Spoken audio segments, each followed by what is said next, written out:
the funny thing about vintage versus modern for instruments is that vintage basically includes the classics. For bass, we'll say like the Fender P bass, jazz bass, um, and that's about it. Maybe like a Thunderbird, Gibson Thunderbird. Those are classics. And I say it like that because the Music Man Stingray has been out since the 70s and it's still referred to as modern a lot of the time in its tone and the design because it's active and it has that bright sound that brings through a lot more frequencies than the original bass guitars, right? Um, so our version of modern and vintage or modern and classic for musicians is kind of messed up and askew, um, but some parts of it are correct. All of this to say that it's taken me a really long time to realize what I actually like in an instrument. And we're going to start from the headstock and work our way down. So, first thing off the bat with a headstock is I don't really have a preference for vintage or modern tune-up machines or whatever, but I do tend to lean toward 5-string basses. So in that instance, I am more of a modern guy, but even 5-string basses have been around forever. So then when we get to fretboard, they've used a lot of materials over a long time, but here is something interesting. Very vintage Fender instruments had 7.25-inch radius, which is pretty round, and then 9.5. And then Fender doesn't usually deviate too much from that. They have a handful of instruments that have more like a 12-inch radius, and that's about as modern as they go, unless you get some sort of compound radius. This bass I'm holding right now has a 12-inch radius. I very much prefer 12 to 16 inches. So fretboard radius and sort of neck design, I lean toward the modern end of the spectrum.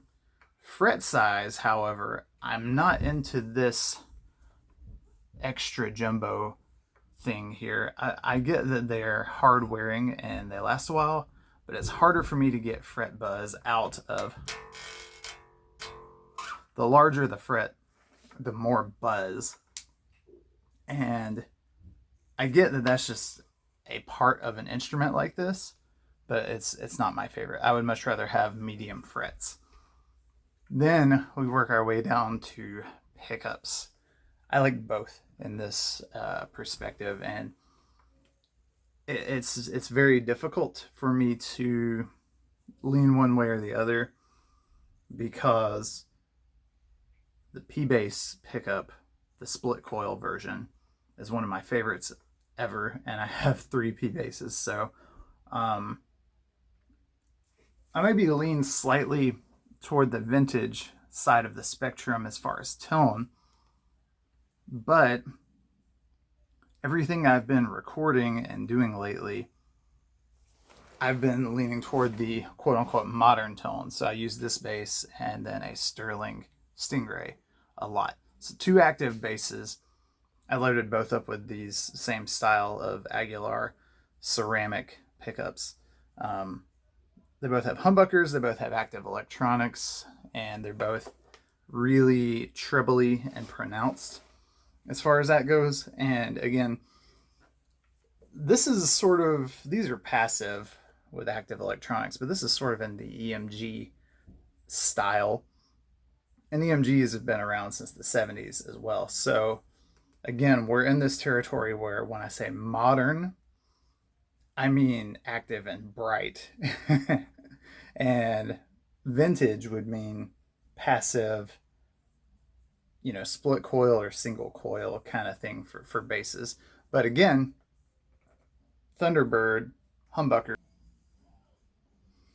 And then we'll go with body and bridge to round it out here. So body, obviously lighter weight, is a little bit easier on the backs and bodies of the person who's holding it.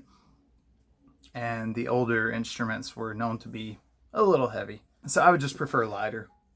And then This style bridge I much prefer over any sort of vintage style.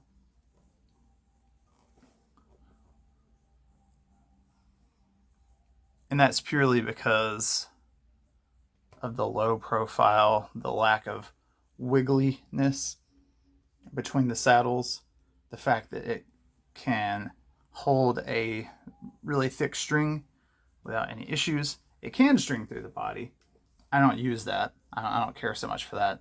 But it's basically the low profile nature, and I don't even really care about the mass or anything like that. I just want a bridge that doesn't have moving saddles when I'm not messing with anything, is what I'm getting at.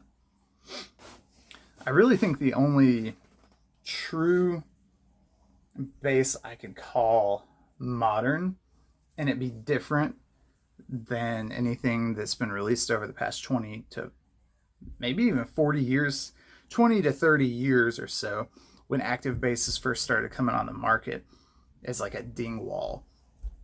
Because yes, there were basses like Modulus and Status and Stingrays and stuff that have that very hi-fi bass sound that has a whole lot of frequency spectrum in it for slap and all this stuff.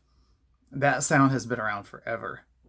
And though we refer to it as modern, it has been around forever. But what Dingwall has done is created some sort of interesting, bright, but also really mid-range forward hybrid that's pretty cool.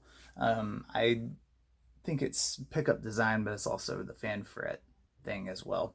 Spectre released their first NS2 in 1979.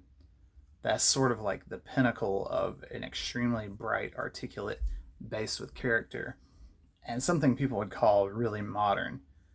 And it was in the 70s, the very end of the 70s, but still, the Stingray was also the 70s.